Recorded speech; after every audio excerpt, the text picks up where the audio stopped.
నమస్తే. నేను సిరి.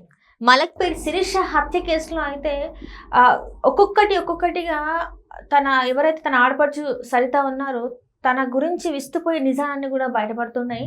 అయితే ఎప్పుడైతే శిరీషకి నిజం అంటే తనకి ఏదైతే అక్రమ సంబంధాలు, తనకి తప్పుడు సంబంధాలు ఉన్నాయని తెలిసిందో అప్పటి నుంచి వెళ్ళి తనని అనేక సార్లు చంపాలని అనుకున్నట్టు కూడా తెలుస్తున్నాయి. దానికి ముందు తనని చంపాలనుకున్న ముందు కూడా తన సోషల్ మీడియాలో పోస్టులు అయితే చాలా ఎంతో క్రిమినల్ మైండెడ్గా పెట్టినట్టు కూడా కనిపిస్తుంది. సో దీనికి సంబంధించి మరిన్ని విషయాలు మనకు తెలియజేయడానికి మనతో పాటు ఉన్నారు ప్రముఖ సినీ క్రిటిక్ దాసరి విజ్ఞాన్ గారు. నమస్కారం సార్. సార్, ఇప్పుడు చూస్తుంటే మలక్పేట్ శిరీష తనని ఫస్ట్ ఎలా అన్నారు, గుండెపోటు అన్నారు. ఆ తర్వాత పోస్ట్మార్టం చేసిన తర్వాత తనకి మత్తు ఇంజెక్షన్ ఇచ్చి తనని చంపిన విధానం గురించి మనకు బయటపడింది. ఆడపడుచు చంపిందన్న విషయం తెలిసింది. ఇప్పుడు అదే ఆడపడుచు మైండ్ సెట్ ఎంత క్రూరంగా ఉండేది అనేది తన సోషల్ మీడియాలో పెట్టిన ఏవైతే పిక్స్ ఏవైతే ఉంటాయో, ఆ స్టేటస్కి పెట్టిన పిక్స్ పెట్టిన ఏవైతే ఉంటాయో అవి అంటే తన ఆలోచన ఎంత క్రూరంగా ఉందనే దానికి అదొక అద్దంలాగా చూపెడుతుంది. సో ఇప్పుడు కూడా తనని చంపే ముందు కూడా ఒక స్టేట్మెంట్, అంటే తను ఒక స్టేటస్ పెట్టడం జరిగింది. సో దాంతోనే ఇంకా తన మైండ్ ఎంత తనని శిరీషని చంపాలని అనుకుంటుందనేది స్పష్టంగా తెలుస్తుంది.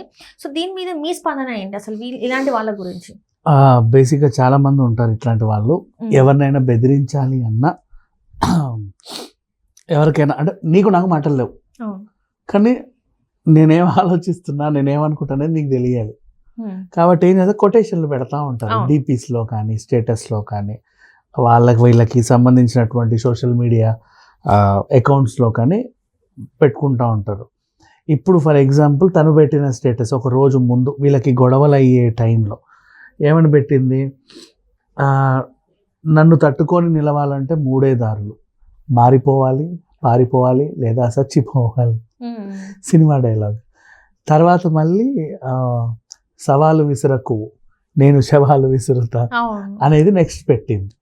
ఇది ఎలా అంటే, ఇప్పుడు మనం దేని గురించి మాట్లాడుకుంటున్నామో అందరికి తెలియాలి అంటే, మరోసారి మలక్పేట్ శిరీష హత్య జరిగిన తర్వాత చాలా చాలా విషయాలు వెలుగులోకి వస్తున్నాయి. ఆ చంపిన సరిత ఎంత క్రూరమైనది, అండ్ ఆమెకి హెల్ప్ చేసినటువంటి మన శిరీష భర్త ఎంతటి నీచుడు అనేది మనకు తెలుస్తూ ఉంది.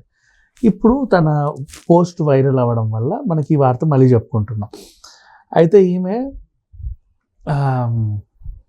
ఎవరితోనో కులకడం మన శిరీష గమనించింది. ఫస్ట్ ఆఫ్ ఆల్ వాళ్ళ హస్బెండ్ కూడా తెలిసే అమెరికా నుంచి ఇండియా పంపించారని కూడా ఒక వార్త వినిపిస్తుంది. అక్కడ విషయం ఏంటంటే, ఈవిడ డేటింగ్ యాప్స్లో డేటింగ్ చేస్తుంది అమెరికాకి వెళ్ళిన తర్వాత. అబ్బా, ఓకే.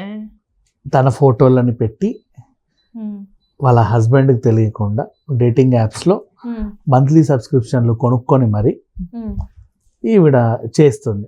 అక్కడ ఒకరోజు ఏం జరిగింది అంటే, వీటికి ఈ యాప్స్కి ఏంటంటే అమౌంట్ ఆటో రెన్యూవల్ ఉంటుంది. మనం ఒకసారి పెట్టుకుంటే ఆటోమేటిక్గా కట్ అవుతూ ఉంటాయి. నిర్ణీత period monthly subscription, yearly subscription ఇట్లా ఉంటాయి. బేసిక్ ఇయర్లీ ఎవరు తీసుకోరు, మంత్లీ అంటే ఉన్నంతకాలం వాడేసి వాళ్ళ మోజు తీరాక వదిలేస్తూ ఉంటారు చాలామంది. అలా మంత్లీ సబ్స్క్రిప్షన్ తీసుకున్నప్పుడు అది ఆటోమేటిక్గా ఆటో రెన్యూవల్కి అడుగుద్ది స్టార్టింగ్లో. వీళ్ళు దాన్ని యాక్సెప్ట్ చేసి ఉంటారు. ఒక టైంలో ఒక మెసేజ్ అన్ఎక్స్పెక్టెడ్ రావడం, ఆటో రెన్యూవల్ రిక్వెస్ట్ అది ఇలా కట్ అయ్యాయి అనేది చూసిన తర్వాత, దేనికి సో యాప్ వాడుతుంది అని తెలుసుకొని వాళ్ళ హస్బెండ్ కూడా ఆ యాప్ని డౌన్లోడ్ చేసుకున్న తర్వాత తనకి నియర్ బై ప్రొఫైల్లో వాళ్ళ ఆవిడ కనపడేసరికి తను కూడా ఆవిడతో చాట్ చేసి వేరే వాళ్ళలాగా బా అనుకున్నాడు. అడ్రస్ చెప్పింది, నెంబర్ చెప్పింది. చీ అనుకున్నాడు, గెంటేశాడు. అక్కడి నుంచి ఇక్కడికి వచ్చింది. అంతరాచకార్యం వెలగబెట్టి వచ్చింది విషయం అది. ఇక్కడికి వచ్చేవన్న పద్ధతి తీరు తెన్ను మార్చుకు చచ్చావా అంటే లేదు. ఇక్కడ కూడా మళ్ళీ ఆన్లైన్ డేటింగ్ యాప్స్లో పరిచయాలు పెంచుకోవడం, వీళ్ళకి అడ్రస్లు చెప్పేసి కొన్ని రోజులు చాటింగ్ చేసి ఫ్రెండ్ అనో, కోలీగ్ అనో, వాడనో, వీడనో, ఇంకెవరనో, తమ్ముడనో చెప్పుకొని పిలిపించుకోవడం. ఇంట్లో ఎవరు లేని టైంలో పిలిపించుకొని ఆవిడ వ్యవహారం అంతా సాగించి తర్వాత వీళ్ళని తరిమేయడం. అన్ఎక్స్పెక్టెడ్గా మన శిరీష కంట పడడం, అన్నీ గబగబా జరిగిపోయాయి.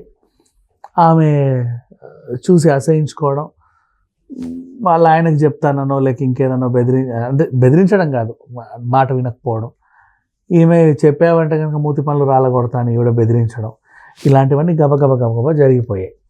మాటలు లేవు వీళ్ళకి. ఇది ఇట్లాంటి నా వల్ల కాదని. నువ్వేమన్నా మంచిదానం అనుకున్నావా, నీ అమ్మనాలను వదిలేసి మా తమ్ముడితో లేచిపోయి రాలా,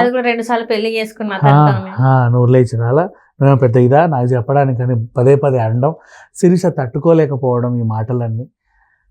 నేను వాడిని నమ్మి వాడితో వచ్చానే తప్ప 10 మందితో తిరిగి ఇక్కడికి రాలా, ఇతన్ని నమ్మి వచ్చాను నేను మాట్లాడుతూ. ఇలా ఉన్న టైంలో వీళ్ళకి పడలా. ఒక టీవీ సీరియల్ టైప్ ఆఫ్ గొడవలు జరుగుతున్న టైంలో ఈమెకు అర్థమయ్యేలాగా స్టేటస్లలో ఇలాంటివన్నీ పెట్టుకుంది. సో ఇవన్నీ కూడా ఇప్పుడు వైరల్ అవుతున్నాయి బేసికలీ. ఇంకా తర్వాత యాజ్ యూజువల్ మనకు తెలిసిందే, వాళ్ళ హస్బెండ్కి చెప్పడం, నాకు తెలుసు అయితే ఏంటి ఇప్పుడు చెప్పు, జాగ్రత్త. ఈమె కూడా వచ్చి అనవసరంగా వీళ్ళతో నేను వచ్చేసానేంటి, ఎవరికి చెప్పుకోవాలో కూడా తెలియదే, ఎవరికి ఫోన్ చేసి చెప్పలేదు, వాళ్ళ అమ్మ నన్ను కాదని వచ్చేసింది, ఫ్రెండ్స్ గట్రా చెప్పుకొని ఏడ్చి చావాలి, అంతమించి ఇంకేమీ ఉండదు.